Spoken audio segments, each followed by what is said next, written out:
கர்த்தர் உங்களை எல்லாவற்றிலும் ஆசீர்வதித்து உயர்த்துவாராக. அல்லேலூயா. ஆண்டவர் வாக்கு பண்ணி இருக்கிறவர், வாக்கு மாறாதவர். அவர் ஆதியாகமம் 12 அதிகாரத்துல 2வது வசனத்துல தெளிவாக எழுதி வைத்திருக்கிறார். அவர் உன்னை ஆசீர்வதித்து உன் பெயரை பெருமைப்படுத்துவேன் என்று சொல்லியிருக்கிறார். அதே போல் ஆதியாகமம் 17 அதிகாரம் 2வது வசனத்திலே சொல்லி வைத்திருக்கிறார், உன்னை ஆசீர்வதித்து பெருக பண்ணுவேன் என்று சொல்லி. முதலாவது ஆண்டவர் என்று சொல்லுகிறார், ஆசீர்வதித்து நம்முடைய பெயரை பெருமைப்படுத்துவேன் என்றார். இரண்டாவது சொல்லுகிறார், உன்னை ஆசீர்வதித்து உன்னை பெருக பண்ணுவேன் என்று சொல்லுகிறார். முதலாவது நாம ஸ்தோத்திரம், எல்லாராலும் இகழப்பட்டு, எல்லாராலும் அவமதிக்கப்பட்டு, எல்லாராலும் நிராகரிக்கப்பட்டு வாழ்ந்த நமக்கு கர்த்தர் என்ன செய்கிறாரா? முதலாவது நம்மை இனி ஒருவரும் நிராகரிக்க கூடாது, இனி ஒருவரும் நம்மை அவமானப்படுத்த கூடாது, இனிமேல் நம்மை ஒருவரும் நிந்திக்க கூடாது என்பதற்காக ஆண்டவர் முதலாவது நம்மை ஆசீர்வதிக்கிறவராயிருக்கிறார். அல்லேலூயா. ஆண்டவர் நம்மை ஆசீர்வதிக்கிறவராயிருக்கிறார். இரண்டாவது ஆசீர்வதித்து அதுல 2வது பகுதியில சொல்றார், நம்முடைய பெயரை நிலைநிறுத்துகிறார். அல்லேலூயா. பெருமைப்படுத்துகிறார். நாம ஸ்தோத்திரம், எந்த நபர்களால் எந்த உறவுகளால் நாம் ஒன்றுக்கு உதவ மாட்டோம் என்று சொல்லி நம்முடைய பெயரை சொல்லி நாம் நிராகரிக்கப்படுகிறோமோ, நம்முடைய குடும்பத்தின் பெயர், நம்முடைய பெயர், நம்முடைய பிள்ளைகளுடைய பெயரை சொல்லி நாம் இந்த உலகத்தாரால், உறவுகளால், நண்பர்களால் ஸ்தோத்திரம் நிராகரிக்கப்படலாம். ஒருவேளை நாம் தள்ளி விடப்படலாம், ஒதுக்கி விடப்படலாம், ஸ்தோத்திரம் அவமானப்படுத்தப்படலாம்.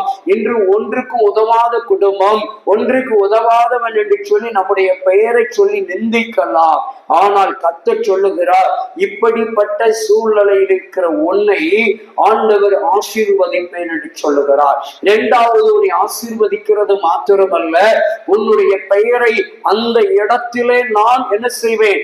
உயர்த்துவேன், பெருமைப்படுத்துவேன். நிராகரிக்கப்பட்ட உன்னுடைய பெயர், மறுதலிக்கப்பட்ட உன் பெயர், ஸ்தோத்திரம் தூஷிக்கப்பட்ட உன்னுடைய பெயரை நான் மறுதலிக்க விடாதபடிக்கு, நிராகரிக்கப்பட விடாதபடிக்கு உன்னுடைய பெயரை நிலைநிறுத்துவதற்காக நான் என்ன செய்வேன்? பெருமைப்படுத்துவேன் என்று சொல்லுகிறார். ஆண்டவர் ஸ்தோத்திரம் நம்மை ஆசீர்வதிக்கிறவர். ஏனென்றால் ஆண்டவர் இன்று இந்த வேளையில நமக்கு ஒரு வாக்குத்தத்தம் இங்கே நம்ம வாசித்த சங்கீதத்தில 138ஆம் சங்கீதத்தில் இந்த கடைசி வசனம் நமக்கு அறிவுறுத்துகிறது. பாருங்க, ஸ்தோத்திரம் 8வது வசனம், கர்த்தர் எனக்காக என்ன செய்வாராம்? செய்து முடிப்பார். கர்த்தர் நமக்காக யாவையும் செய்து முடிப்பார். எந்த நண்பர்களால், எந்த உறவுகளால், எந்த சொந்தங்களால் நாம் நிராகரிக்கப்பட்டோம், நாம் ஒதுக்கி வைக்கப்பட்டோம், நாம் அவமானப்படுத்தப்பட்டோம், ஒன்றுக்கு உதவாதவன் என்று நிந்திக்கப்பட்ட ஒரு சூழலில் இருந்த நம்மை கர்த்தர் வாக்குத்தத்தம் பண்ணி தூக்கி எடுக்கிறார். எப்படி என்றால், நான் உனக்காக யாவையும் செய்து முடிப்பேன். அல்லேலூயா. நிராகரிக்கப்பட்ட இடத்திலே, நிந்திக்கப்பட்ட இடத்திலே, தள்ளிவிடப்பட்ட இடத்திலே, ஒதுக்கப்பட்ட இடத்திலே, ஒன்றுக்கு உதவாதவன் என்று சொல்லி நம்மை அற்பமாய் எண்ணப்பட்ட இடத்திலே ஆண்டவர் நம்மை தூக்கி எடுத்து அவர் நமக்கு வாக்கு கொடுக்கிறார். மகனே, மகளே, நான் உனக்காக யாவையும் செய்து முடிப்பேன். அல்லேலூயா. கர்த்தர் நமக்காக யாவையும் செய்து முடிப்பார். ஒருவேளை வேதனையில் இருக்கலாம், ஒருவேளை துக்கத்தில் இருக்கலாம், ஒருவேளை கவலையில் இருக்கலாம், பலவீனத்தில் இருக்கலாம், சுகவீனத்தில் இருக்கலாம், வியாதியில் இருக்கலாம், நோயில் இருக்கலாம், வறுமையில் இருக்கலாம், கடனில் இருக்கலாம், தரித்திரத்தில் இருக்கலாம், பிரச்சனையில் இருக்கலாம், கண்ணீரில் இருக்கலாம், வேதனையில் இருக்கலாம், துக்கத்தில் இருக்கலாம். இப்படிப்பட்ட சூழ்நிலையில இருக்கிற உங்களை பார்த்து கர்த்தர் சொல்லுகிறார், மகனே, மகளே, நீ பயப்படாதே, நீ கலங்காதே, நான் உன் தேவனாகிய கர்த்தர் இன்றைக்கு உனக்கு ஒரு நல்ல வாக்குத்தத்தம் கொடுக்கிறேன். உனக்காக யாவையும் நான் செய்து முடிப்பேன். அல்லேலூயா. எந்த இடத்தில் உன் தலை குனிந்ததோ, உன் தலை அவமானத்திலே குனிந்ததோ, அதே இடத்திலே உன் தலையை மறுபடியும் நான் நிறுத்துவேன். எந்த நாவுகள் உன்னை அற்பமாக எண்ணியதோ, அதே நாவுகள் புகழும்படியாய் உன் பெயரை நான் பெருமைப்படுத்துவேன். அதற்காக தான் உனக்காக நான் யாவையும் செய்து முடிப்பேன் என்று வாக்கு கொடுக்கிறார். அல்லேலூயா. தேவன் நம்மை ஒருபோது என்ன செய்ய மாட்டார்னா அற்பமா எண்ண மாட்டார். தேவன் நம்மை ஒருபோதும் நிராகரிக்க மாட்டார். உலகம் நம்மை ஒதுக்கிவிடும், உலகம் நம்மை நிராகரித்து விடும். இன்னும் ஒருபடி மேலே போனால் இரத்த சொந்தங்கள், உறவுகள் கூட நம்மை நிராகரித்து விடும், ஓரங்கட்டி விடும். ஆனால் கர்த்தராகிய இயேசு கிறிஸ்து நமக்காக ரத்தம் சிந்தினவர், நமக்காக ஜீவனை கொடுத்த நம்முடைய தகப்பன் இயேசு நம்மை நிராகரிக்க மாட்டார், நம்மை ஒதுக்கிவிட மாட்டார், நம்மை தள்ளிவிட மாட்டார். ஏனென்று சொன்னால் அவர்தான் நமக்கு வாக்கு கொடுத்திருக்கிறார். மகனே, மகளே, நான் உனக்காக யாவையும் செய்து முடிப்பேன். இங்கே தாவீது சொல்லுகிறார், கர்த்தர் எனக்காக யாவையும் செய்து முடிப்பார் என்று சொல்லுகிறார். அல்லேலூயா. அதே வார்த்தைகளை நீங்களும் நானும் ஒவ்வொரு நாளும் அறிக்கை செய்ய வேண்டும். கர்த்தர் எனக்காக யாவையும் செய்து முடிப்பார், அவரால் செய்யக்கூடாத காரியம் ஒன்றுமே கிடையாது என்று சொல்லி நீங்களும் நானும் ஒவ்வொரு நாளும் அறிக்கை செய்ய வேண்டும். என் தேவன் நிச்சயமாய் ஒரு நாள் என்னை உயர்த்துவார். என் தேவன் நிச்சயமாய் ஒரு நாள் என் குடும்பத்தை ஆசீர்வதிப்பார். என் தேவன் ஒரு நாள் என் பிள்ளைகளை ஆசீர்வதிப்பார். ஒரு நாள் தேவன் ஒரு நாள் என் பிள்ளைகளை எல்லாம் நன்றாக வாழ வைப்பார். என் தேவன் எங்கே என் குடும்பம் தலை குனிந்ததோ அந்த இடத்திலே, அதே பட்டணத்திலே, அதே ஊரிலே, அதே ஜனங்களுக்கு மத்தியிலே, அதே சொந்தங்களுக்கு மத்தியிலே என் குடும்பத்தை கர்த்தர் உயர்த்துவார். ஏனென்றால் அவரால் கூடாத காரியம் ஒன்றுமே கிடையாது. ஆகையால் தான் தாவீது இவ்வளவாய் சொல்லுகிறார், கர்த்தர் எனக்காக யாவையும் செய்து முடிப்பார். நீங்கள் ஒன்றுக்கும் கவலைப்படாதிருங்கள். நாளைய தினம் என்ன செய்யக்கூடாது? கவலைப்படக்கூடாது. ஏனென்றால் வேதம் சொல்லுகிறது, கர்த்தர் உங்களுக்காக யாவையும் செய்து முடிப்பார். நாளைய தினம் அவர் வாக்கு பண்ணி இருக்கிறார். மகனே, நான் உன்னை ஆசீர்வதிப்பேன். மகளே, நான் உன்னை ஆசீர்வதிப்பேன். உன்னுடைய பெயரை, உன் குடும்பத்தின் பெயரை, உன் நிர்வாகத்தின் பெயரை நான் பெருமைப்படுத்துவேன். உன் பிள்ளைகளுடைய பெயரை நான் பெருமைப்படுத்துவேன். எந்த இடத்துல உன்னுடைய பெயர், உன் குடும்பத்தினுடைய பெயர் சிதைக்கப்பட்டதோ அந்த இடத்திலே மறுபடியும் உன்னுடைய பெயர் எழுதப்படும், உன்னுடைய பெயர் நிலைநாட்டப்படும். தேவ பிள்ளைகளே, கர்த்தர் உங்களுக்காக யாவையும் செய்து முடிக்கிறவர் சொல்லுகிறார். உன்னை ஆசீர்வதித்து உன் பெயரை பெருமைப்படுத்துவேன் என்று சொல்லுகிறார். இரண்டாவது ஒரு காரியம் 17:2 சொல்லுகிற பொழுது, உன்னை ஆசீர்வதிப்பேன். உங்களுக்கு எனக்கோ அவர் சொல்லுகிறார், உனக்கும் எனக்கும் நடுவாக ஒரு உடன்படிக்கை ஏற்படுத்துகிறாராம். என்ன உடன்படிக்கை? சமாதான உடன்படிக்கை, நம்பிக்கையின் உடன்படிக்கை, விசுவாசத்தின் உடன்படிக்கை. அல்லேலூயா. தேவன் சொல்லுகிறார், மகனே நீ விசுவாசம் உள்ளவனாயிரு, மகளே நீ நம்பிக்கை உள்ளவனாயிரு, மகளே நீ பயப்படாது இருப்பாயாக என்று சொல்லி நான் உன்னோடு கூட இருக்கிறேன். நீ கலங்காது, நீ திகையாது, நீ உயிரோடு இருக்கும் நாட்கள் எல்லாம் நான் உனக்கு முன்பாக இருந்து உனக்காக யுத்தம் பண்ணுவேன். உனக்கு முன்பாக ஒருவனை எதிர்த்து நிற்க முடியாது. இப்படி பல வாக்குத்தத்தங்களை நமக்காகவே தேவன் இந்த பரிசுத்த வேதத்தில் முத்திரை போட்டு வைத்திருக்கிறார். உடன்படிக்கையின் தேவன் தாமே நம்மோடு கூட இருக்கிறார். அவர் சமாதானத்தின் தேவன். அல்லேலூயா. அவர் ஆசீர்வதிக்கிற தேவன், அவர் நம்மை உயர்த்துகிற தேவன், அவர் நம்மை பெருமைப்படுத்த, நம்முடைய பெயரை பெருமைப்படுத்த தேவன். அவ்வளவு அருமையான தேவன் சொல்லுகிறார், மகனே மகளே, உனக்காக நான் யாவையும் செய்து முடிப்பேன்.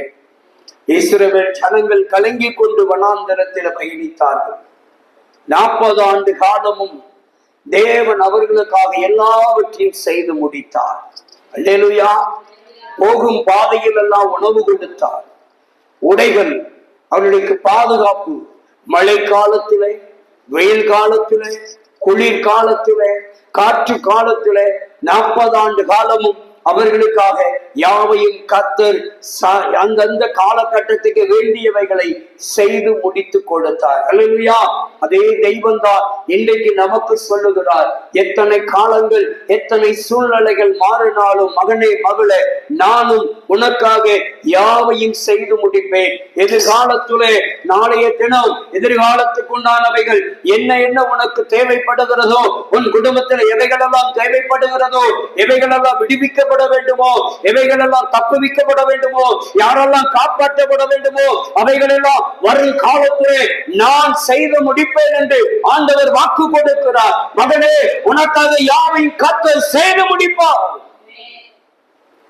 நம்மளால முடியாது, ஆனா கர்த்தரால் முடியும்.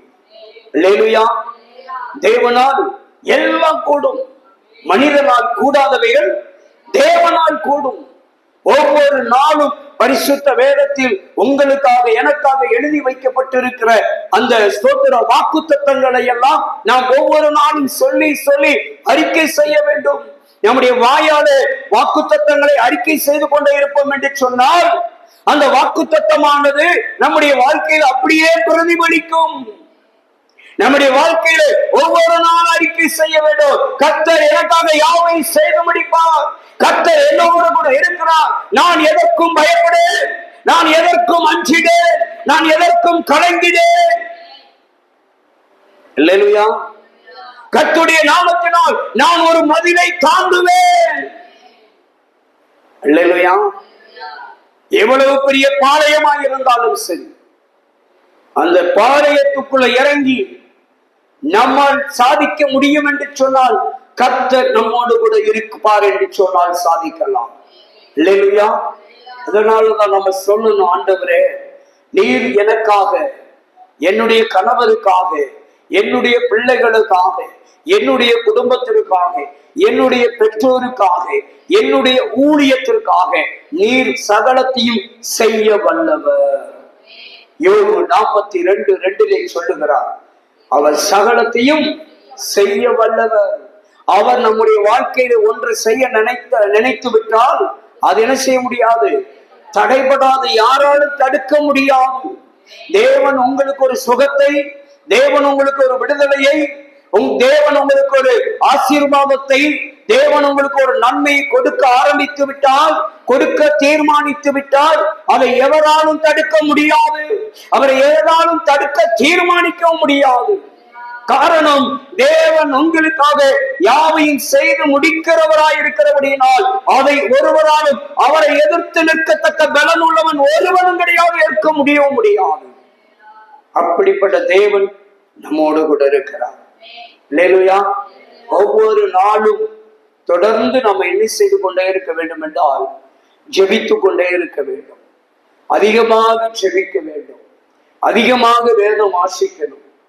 நம்முடைய வாயில அடிக்கடி ஏசப்பா ஏசப்பான்னு சொல்லி ஏசு ஏசுன்னு செய்யணும், அறிக்கை செய்து கொண்டே இருக்கணும். அல்லேலூயா. அவருடைய நாமத்தை அறிக்கை செய்து கொண்டே இருக்கணும். அவருடைய வாக்கு தத்தங்களை அறிக்கை செய்து கொண்டே இருக்கணும். கர்த்தாவே, உம்முடைய சமூகம் எனக்கு முன்பாக செல்லுகிறது, அறிக்கை செய்ய வேண்டும். நீர் என்னோடு கூட இருக்கிறீர், அறிக்கை செய்ய வேண்டும். இஸ்ரவேலை காக்கிறவர் உறங்குவதும் இல்லை, தூங்குவதும் இல்லை என்று சொல்லி வாக்குத்தத்தங்களை அறிக்கை செய்ய வேண்டும். அல்லேலூயா. நீர் என்னை தூக்கி நிறுத்துவீர் என்று அறிக்கை செய்ய வேண்டும். இப்படி நம்ம நேர்மறையான வாக்குத்தத்தங்களை பூராமே நம்ம என்ன செய்து கொண்டே இருக்க வேண்டும். பரிசுத்த வேதத்திலே சொல்லப்பட்ட அத்தனை வாக்குத்தத்தங்களும் நேர்மறையானது. அது எப்பொழுது நமக்காக எழுதப்பட்டிருக்கிறபடியினால் எப்பொழுதும் நீங்களும் நானும் அறிக்கை செய்து கொண்டே இருக்க வேண்டும் வாக்குத்தத்தங்களை. அல்லேலூயா. ஏனென்றால் வாக்குத்தத்தத்தில் இருக்கிற ஒவ்வொரு எழுத்துக்களுக்கும் உயிர் இருக்கிறது, ஜீவன் இருக்கிறது. பரிசுத்த வேதத்தில் சொல்லப்படுகிற ஒவ்வொரு வசனத்தின் ஒவ்வொரு வார்த்தைக்கும் ஒவ்வொரு எழுத்துக்கும் உயிர் இருக்கிறது.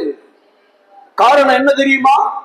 தேவன் யோவான் 1:1 சொல்லுகிறார், ஆதியிலே வார்த்தை இருந்தது, அந்த வார்த்தை தேவனோடு இருந்தது, அந்த வார்த்தை யாராக இருந்ததாம்? தேவனாக இருந்தது என்று எழுதப்பட்டிருக்கிறது. அப்படி என்றால் வார்த்தைக்கு வல்லமை இருக்கிறது, வார்த்தைக்கு உயிர் இருக்கிறது, வார்த்தைக்கு ஜீவன் இருக்கிறது, வார்த்தைக்கு வலிமை இருக்கிறது, வார்த்தைக்கு வல்லமை இருக்கிறது, வார்த்தைக்கு எனது மகிமை இருக்கிறது. இந்த வார்த்தைகளை கொண்டு, வேத வசனங்களை கொண்டு, வேத வாக்கியங்களை கொண்டு பிசாசை எதிர்த்து நிற்க முடியும், பிசாசை துரத்த முடியும். அப்படிப்பட்ட வல்லமை உள்ள வார்த்தை தான் தேவனுடைய வார்த்தை. காதேஸ் வனாந்தரத்தை அதிர செய்ததாம். அல்லேலூயா. கேதுரு மரங்களை விளக்க செய்தது. அப்படிப்பட்ட வல்லமை உள்ள வார்த்தை பெண்மான்களை ஈனும்படியாய் செய்தது. வல்லமையான வார்த்தை. சமுத்திரம் இரண்டாய் பிளகிறது, நதிகள் இரண்டாய் பிளக்கிறது, பூமி அதிர்கிறது. அப்படிப்பட்டதான வல்லமையான அந்த வார்த்தை நம்முடைய வாழ்க்கையில் அறிக்கை செய்யப்படுமானால், நம்முடைய வாயாலே அவருடைய வாக்குத்தத்தங்களை, வசனங்களை ஒவ்வொரு நாள் அறிக்கை செய்வோம் என்று சொன்னால், நமக்காக அவர் யாவையும் செய்து முடிப்பார். அல்லேலூயா, அல்லேலூயா. ஆண்டவருடைய வார்த்தைகளை நம்ம அதிகமாக வாசிக்கணும். வேத வசனத்தை என்ன செய்யணும்? வாசித்துக் கொண்டே இருக்கணும். வாக்குத்தத்தங்களை அறிக்கை செய்து கொண்டே இருக்க வேண்டும். வேதம் சொல்லுகிறது, கர்த்தர் நல்லவர் என்பதை ருசித்து பாருங்கள், அவர் கிருபை என்றும் உள்ளது. தேவாதி தேவனை துதியுங்கள், அவர் கிருபை என்றும் உள்ளது. அப்ப பாருங்க, அவருடைய நாமத்தை ஒவ்வொரு நாளும் துதித்து கொண்டே இருக்க வேண்டும். அவர் கிருபை என்றும் உள்ளது. அவருடைய கிருபை நமக்கு போதுமானது. அவருடைய கிருபையினால், ஆண்டவரே உங்க கிருபை எனக்கு போதும் அறிக்கை செய்ய வேண்டும். ஆண்டவர் சொல்லுகிறார், உன் பலவீனத்தில் என் பலனோ பூரணமாய் விளங்கும். ஆண்டவரே, உம்முடைய பலன் என்னுடைய பலவீனத்தில் பூரணமாய் விளங்கட்டும் என்று சொல்லி அறிக்கை செய்ய வேண்டும். ஆண்டவரே, உம்முடைய கிருபை எனக்கு போதும் என்று அறிக்கை செய்ய வேண்டும். இப்படி நாம் வாக்குத்தத்தங்களை எல்லாம் அனுதினமும் அறிக்கை செய்து கொண்டே இருப்போம் என்றால், இந்த வாக்குத்தத்தங்கள் நம்முடைய வாழ்க்கையில நிச்சயமாய் ஏற்ற வேளையில் அதனதன் காலத்திலே அதனதன் காரியத்தை செய்து முடித்து விடும். அல்லேலூயா. அதனாலதான் தாவீது அழகாக சொல்லுகிறார், கர்த்தர் எனக்காக யாவையும், எல்லாவற்றையும், ஒண்ணு கூட கிடையாது. நம்ம என்னென்ன எதிர்பார்க்கிறோமோ, நமக்கு என்னென்ன தேவைகள் உண்டோ அத்தனையும் கர்த்தர் செய்து முடித்து தந்து விடுவார். அல்லேலூயா. எல்லா காரியத்தையும், என்ன காரியமானாலும் சரி. என்றால் யோவான் 14ஆம் அதிகாரத்திலே 14வது வசனத்தில் அப்படிதான் சொல்லி வைத்திருக்கிறார், என்னுடைய நாமத்தினால் நீங்கள் எதை கேட்டாலும். தாவீது இங்கே சொல்லுகிறார், எனக்காக யாவையும் என்று சொல்லுகிறார். அங்கே எழுதப்பட்டிருக்கிறது, இயேசு சொல்லுகிறார், என் நாமத்தில் எதை கேட்டாலும். அல்லேலூயா, அல்லேலூயா. இங்கே சோதரம் மத்தேயு 6:33 சொல்லுகிற பொழுது, முதலாவது தேவனுடைய ராஜ்யத்தை நீதி தேடுங்கள், பின்பு இவைகள் எல்லாம், நமக்கு உண்டானவைகள் எல்லாம், அல்லேலூயா, கேட்டதும் கேளாததுமான சகல நன்மைகளையும் சாலமோன் கேட்டான். ஞானத்தை மாத்திரம் கேட்டான், ஞானத்தை மாத்திரம் கொடாமல் கேளாதவைகளையும் சேர்த்து தேவன் அவனுக்கு சகல ஆசீர்வாதங்களை கொடுத்தான். அவனை ஆசீர்வதித்தது போல் கேளாதவைகளையும் கொடுத்து நம்மை ஆசீர்வதிக்கிறவர் நம்முடைய ஆண்டவர். ஆகையால் தான் அவரை நாம் அறிந்து கொள்ள வேண்டும், அவரை சரியாக பற்றி கொள்ள வேண்டும், சரியாக புரிந்து கொள்ள வேண்டும். கர்த்தர் எனக்காக யாவையும் செய்து முடிப்பார். அல்லேலூயா. எப்படி கடந்த 7000 ஆண்டுகளுக்கு முன்பு என் கர்த்தராகிய இயேசு கிறிஸ்து எனக்காக கல்வாரி சிலுவையிலே யாவற்றையும் செய்து முடித்தாரோ, அதே போல இனி எதிர்காலத்திலே எனக்காக அவர் யாவையும் செய்து முடிப்பார், எனக்கு உண்டானவைகளை. அல்லேலூயா, அல்லேலூயா. எந்த இடத்தாலும் எந்த காரியத்தாலும் என் தோஷத்தை கழிக்க முடியாது, என் பாவ தோஷத்தை சாப தோஷத்தையும் தீர்க்க முடியாது, எதை கொடுத்தும் தீர்க்க முடியாது. ஆனால் கல்வாரி சிலுவையிலே என் ஆண்டவராகிய இயேசு கிறிஸ்து தன் சொந்த ரத்தத்தை சிந்தி தன் சொந்த ஜீவனை கொடுத்து என்னை பாவத்திலிருந்து சாபத்திலிருந்து அந்த தோஷத்திலிருந்து எனக்கு ஆண்டவர் மீட்பை கொடுத்தார். அன்றைக்கு சிலுவையிலே இவைகளை செய்து முடித்த தேவன் இதோ இனி வரும் நாட்களிலே எனக்காக எல்லாவற்றையும் செய்து முடிக்கிறவர் என்னோடு கூட இருக்கிறார் என்று சொல்லி ஒவ்வொரு நாளும் நீங்களும் நானும் இந்த வசனத்தை அறிக்கை செய்து கொண்டு இருக்க வேண்டும். கர்த்தர் கர்த்தர் கர்த்தர் இயேசு எனக்காக யாவையும் செய்து முடித்தார். கர்த்தர் எனக்காக யாவையும் செய்து முடித்துக் கொண்டிருக்கிறார். கர்த்தர் எனக்காக இனியும் யாவையும் செய்து முடிப்பார். நேற்று இன்று நாளை செய்து முடித்தார், செய்து முடித்துக் கொண்டிருக்கிறார், நாளையும் செய்து முடிப்பார். அல்லேலூயா அல்லேலூயா. அப்படிதான் வேதம் சொல்லுகிறது. 1 கொரிந்தியர் 10ஆம் அதிகாரத்தில் வாசிக்கிற பொழுது அங்கு எழுதப்பட்டிருக்கிறது, தப்புவித்தார், தப்புவிக்கிறார், இன்னும் தப்புவிப்பார். அல்லேலூயா. அப்படிப்பட்ட நல்ல தெய்வத்தை நீங்கள் நானும் ஆராதித்துக் கொண்டிருக்கிறோம். தெய்வ பிள்ளைகள், அவர் கைவிட மாட்டார். அவர் நம்மை கைவிட மாட்டார். 1ஆம் அதிகாரம் நினைக்கிறேன், 1:10 நினைக்கிறேன். 1 கொரிந்தியர் 1ஆம் அதிகாரம் 10வது வருஷம் இல்லையா? அப்ப 10 இருக்கும். நல்லவர். 2 கொரிந்தியர் 1:10. 2 கொரிந்தியர் 1:10 சொல்கிறார், வாசி. அப்படிப்பட்ட மரணத்தினின்றும் அவர் எங்களை நேற்று தப்புவித்தார். பாவத்தினால் வேதம் சொல்லுகிறது, பாவத்தின் சம்பளம் மரணம். பாவத்தினால் சிக்கிக் கொண்டிருந்த என்னை, சாபத்தினால் சிக்கிக் கொண்டிருந்த என்னை, பாவத்தின் மரணத்திலிருந்து என்னை நேற்று ஆண்டவர் அன்று சிலுவையிலே கல்வாரி ரத்தத்தை சிந்தி எனக்காக அப்படிப்பட்ட பாவ மரணத்திலிருந்து என்னை தப்புவித்தார். இப்பொழுதும் தப்புவிக்கிறார், இன்னும் தப்புவிப்பார். அல்லேலூயா. அவரையே நாம நம்பி வாழணும், அவரையே நம்பி இருக்கணும்.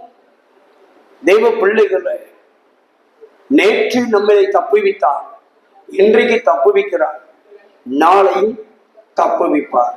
அதனாலதான் இங்கே சொல்லுகிறார், அவர் எனக்காக யாவையும் செய்து முடிப்பார் என்று சொல்லி எதிர்காலத்தை குறித்து எழுதுகிறார்.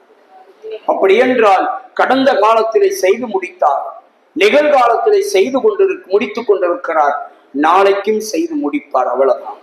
அல்லேலூயா. அவருடைய வார்த்தையை மாத்திரம் நீங்களும் நானும் உறுதியாக பற்றி கொள்ள வேண்டும். நன்றாக வேதத்தை தியானியுங்கள், நன்றாக வேதத்தை புரிந்து வாசியுங்கள். வேத வாக்கினை நீங்கள் ஒவ்வொரு 4 வசனங்களை அறிக்கை செய்யுங்கள். உலகம் நம்மை பார்த்து பைத்தியக்காரர்கள் என்றுதான் சொல்லுவார்கள். வேதத்தை அடிக்கடி வாசித்தால், அடிக்கடி ஜெபம் பண்ணினால், சிலர் இருக்கிறாங்க, சில கிறிஸ்தவர்களே இருக்கிறாங்க, ரொம்ப ஜெபம் பண்ணாதம்மா உனக்கு சோதனை ரொம்ப வரும்பாங்க, ரொம்ப பைபிள் வாசிக்காதம்மா உனக்கு ரொம்ப சோதனை வரும்பாங்க, நீ அடிக்கடி சர்ச்சைக்கு போகாதம்மா உனக்கு பெரிய பெரிய சோதனை வரும்பாங்க. இது யாரு சொல்லுவான்னா பிசாசு சொல்லி கொடுப்பான். இது யாருக்கு பிடித்தமான வார்த்தைன்னா பிசாசுக்கு பிடித்த வார்த்தை. ரொம்ப பைபிள் படிக்காத, இது யாருக்கு பிடிக்கும்? பிசாசுக்கு பிடிச்ச வார்த்தை. ரொம்ப ஜெபம் பண்ணாத, இது யாருக்கு பிடிச்ச வார்த்தை? பிசாசுக்கு பிடிச்ச வார்த்தை. ரொம்ப சர்ச்சைக்கு போவாத, ரொம்ப உபாசம் இருக்காத, இது யாருக்கு பிடிக்காது? பிசாசுக்கு பிடிக்காது. இருக்காதன்னு சொன்னா பிசாசுக்கு ரொம்ப பிடிக்கும். இருன்னு சொன்னா பிடிக்காது. உபாசம் இருமான்னு சொன்னா பிசாசுக்கு பிடிக்காது. அடிக்கடி பைபிள் வாசிக்க கூடாது, அடிக்கடி ஜெபம் பண்ணக்கூடாது, அடிக்கடி சர்ச்சைக்கு போக கூடாது, அடிக்கடி உபவாசம் பண்ணக்கூடாது, இது யாருக்கு பிடிக்காது? பிசாசுக்கு பிடிக்காது. நீ சர்ச்சைக்கு அடிக்கடி போயிடக்கூடாது, போனா பிசாசுக்கு பிடிக்காது, போகலன்னா பிசாசுக்கு கொண்டாட்டம். 4 பாட்டு, ஒரு சினிமா 4 சினிமா பாட்டு கேட்போம், ஒரு கிறிஸ்தவ பாட்டு கேட்க விட மாட்டான் பிசாசு. இன்னைக்கு நிறைய வீட்டுல என்ன பாட்டு ஓடுதுன்னா சினிமா பாட்டு நல்லா ஓடும். ஆண்டவர் பாட்டு ஓடும், ஆண்டவர் தான் ஓடிக்கிட்டு இருக்காரு, வீட்டை விட்டு ஓடிடுவாரு. சினிமா பாட்டு ஓடும், யார் பாட்டு ஓடாது? ஏசப்பா பாட்டு ஓடாது. அப்ப அங்க யார் இருப்பா? ஏசு உள்ள வருவாரா, பிசாசு உள்ள வருவானா? பரவாயில்லையே, நமக்கு பிடிச்ச பாட்டு ஓடுதுன்னு சொல்லி அவன் வந்து உட்கார்ந்து. ஆண்டவர் பாட்டு ஓடாது. அங்க ஓடலன்னா அங்க யாரும் இருக்க மாட்டா. ஆண்டவர் இருக்கணுங்க நம்ம வாயில எப்போதும். இப்ப பாருங்க, நம்ம வீட்டுல ஏசப்பா பாட்டு போட்டு கேட்டு பாருங்களேன். ஏசப்பா பாட்டுக்கு முக்கியத்துவம் கிடையாது. அல்லேலூயா, அல்லேலூயா. என்ன சொல்றேன்னா, ஆண்டவர் சொல்றார் கூடுமான வரை, கூடுமான வரை. அல்லேலூயா, அல்லேலூயா. ஆண்டவர் சொல்லி இருக்கிறார், வசனம் சொல்லுது, படுத்திருக்கிற பொழுது, எழுந்திருக்கிற பொழுது, உட்கார்ந்து இருக்கிற பொழுது, நடக்கிற பொழுதுங்கிறார். அல்லேலூயா, அல்லேலூயா. அப்ப நம்ம இன்னைக்கு என்ன பண்றோம்னா, யாரை பிரியப்படுத்துறோம்? யாரை பிரியப்படுத்தணும்? கர்த்தரை பிரியப்படுத்தணும். இன்னைக்கு நம்ம யாரை அதிகமா பிரியப்படுத்துறோம்? பிசாச பிரியப்படுத்துறோம். கர்த்தரை தான் பிரியப்படுத்தணும்.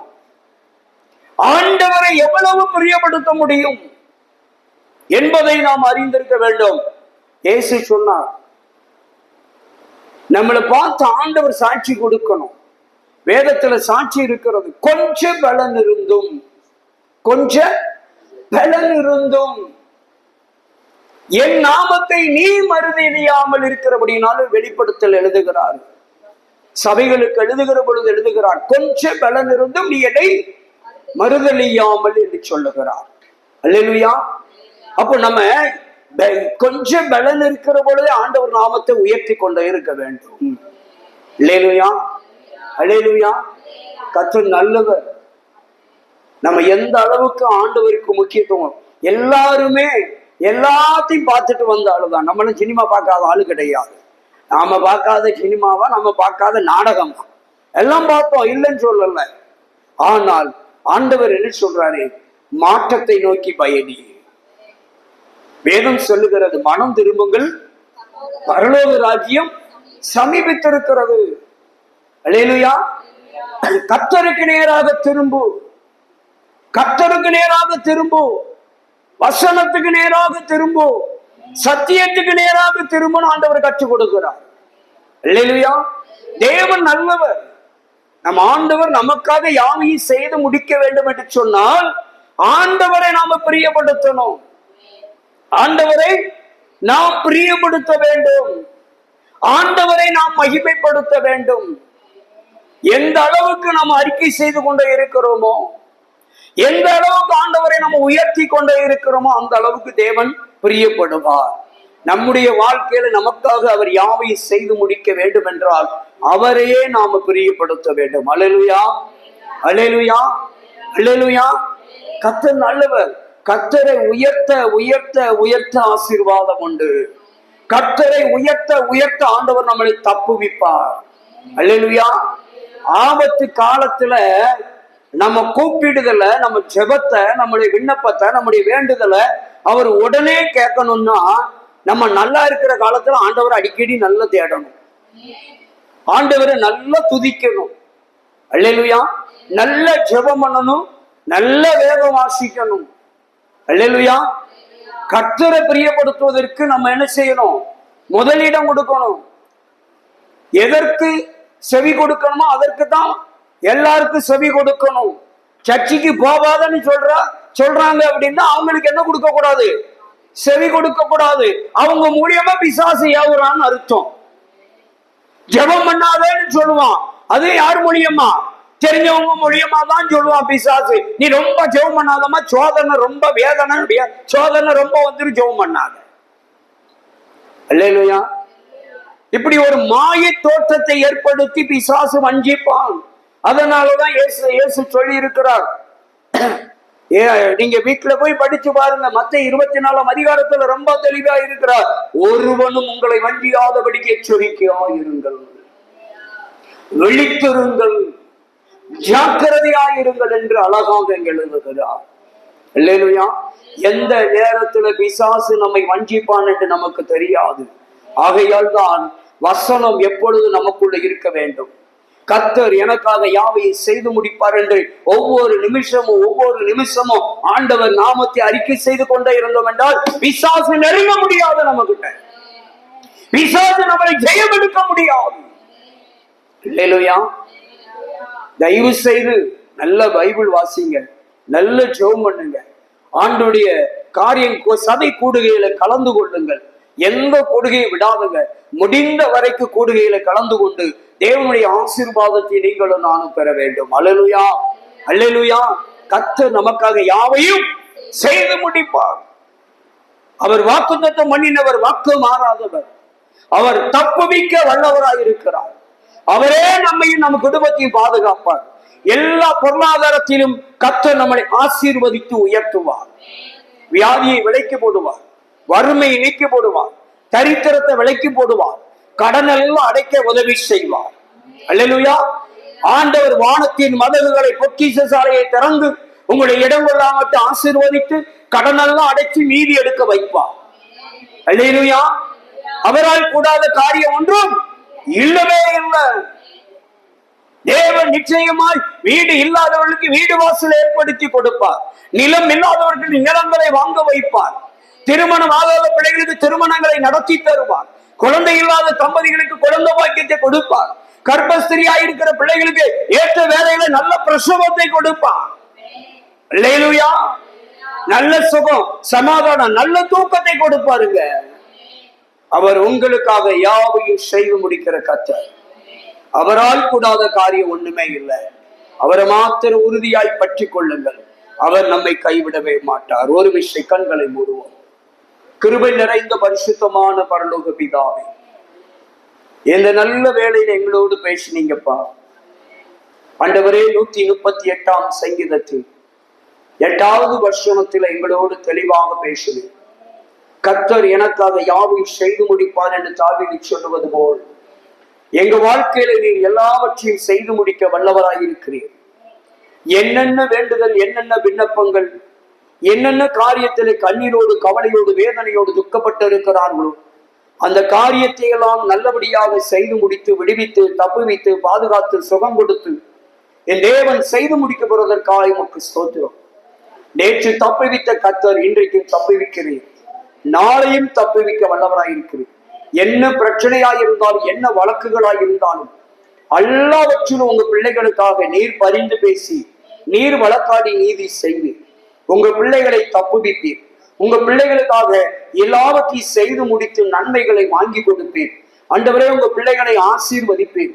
நல்ல வருமானத்தை கொடுப்பீர், நல்ல வேலை வாய்ப்பை கொடுப்பீர், நல்ல ஆண்டவரே உயர் பதவியை கொடுப்பீர். ஆண்டவரே, நல்ல இடம், பிள்ளைகள் கேட்கிற இடமாறுதலை கொடுப்பீர். நல்ல ஆண்டவரே ப்ரமோஷனை கொடுப்பீர். இடைஞ்சல்களை மாற்றி போடுவீர், நெருக்கடிகளை நீக்கி போடுவீர். ஆண்டவரே, உபத்திரவக்காரர்களை கர்த்தர் விலக்கி போடுவீர். உம்முடைய கிருபை கூட இருக்கும் அப்பா. திருமண காரியங்களை நடத்தி தருவீர். ஆண்டவரே, நல்ல வரங்களை கர்த்தர் கொண்டு வருவீர். வீடு வாசலை ஏற்படுத்தி தருவீர். இழந்தவைகளை ஆண்டவரை பெற்றுக்கொள்ள செய்வீர், திருப்பிக் கொள்ள செய்வீர். ஆண்டவரே அப்பா, பண தேவைகளை சந்திப்பீர். கடனில் இருந்து, வியாதியில் இருந்து, கண்ணில் இருந்து நிச்சயமாய் நீர் விடுதலை கொடுப்பீர். ஆண்டவரே, ஊழியத்தை ஆசீர்வதிப்பீர், ஊழியத்தை பெருக பண்ணுவீர், குடும்பத்தை ஆசீர்வதிப்பீர், பிள்ளைகளை ஆசீர்வதிப்பீர். வேதனைகளை நீக்கி ஆண்டவரே, வழிகளை நீக்கி, துன்பத்தை நீக்கி, துக்கத்தை நீக்கி, ஆறுதலை சமாதானத்தை கொடுக்க வல்லவர். படிக்கிற பிள்ளைகளை ஆசீர்வதிப்பீர். நல்ல எக்ஸாம் எழுத கிருபை செய்வீர். நல்ல மார்க்கு, நல்ல ரிசல்ட் கர்த்தர் கொடுப்பீர். அதற்காய் ஸ்தோத்திரம். நல்ல பதிலை, நல்ல உத்தரவாதத்தை கர்த்தர் கொடுப்பீர். அதற்காய் ஸ்தோத்திரம். போகிற காரியத்திலே, எதிர்பார்க்கிற காரியத்திலே நல்ல பதிலை, நல்ல முடிவுகளை கர்த்தர் ஏற்படுத்தி தருவதற்காய் ஸ்தோத்திரம். உங்க பிள்ளைகளுக்காக யாவற்றையும் செய்து முடிப்பதற்காய் ஸ்தோத்திரம். தேவனாகிய கர்த்தர் ஏற்ற வேளையிலே திருமணத்தில், ஏற்ற வேளையிலே குழந்தை பாக்கியத்தில், ஏற்ற வேளையிலே ஆண்டவரே பிரசவத்தையும், ஏற்ற வேளையிலே நல்ல வீடுகளை கட்டி முடிக்கவும் பிரதிஷ்டை பண்ணி குடியேறவும் கர்த்தர் உதவி செய்வீர். எல்லா பண தேவைகளையும் கர்த்தர் சந்தித்து உங்க பிள்ளைகளை பரிபூரணப்படுத்துவதற்காய் ஸ்தோத்திரம். எல்லா வியாதிகளையும் நோய்களை நீக்கி சுகத்தையும் ஆரோக்கியத்தையும் சௌக்கியத்தையும் உண்டு பண்ணி நீர் குணமாக்குவதற்காய் ஸ்தோத்திரம். மரண கட்டுகள், பிசாசின் கட்டுகள், பிள்ளை சூனிய கட்டுகள், மாந்திரிக கட்டுகள், செய்வனையின் கட்டுகள், ஏவலின் கட்டுகள், மை தகரெல்லாம் சிந்தரித்து எதிர்த்து முறியடிப்பதற்காய் ஸ்தோத்திரம். அப்படியே நீர் விடுதலாக்கி சந்தோஷமாய் சமாதானமாய் நிம்மதியாய் வாழ வைப்பீராக. நீர் அப்படியே செய்து முடிப்பதற்காய் ஸ்தோத்திரம். இயேசுவின் நாமத்தில் நல்ல பிதாவே, ஆமென்.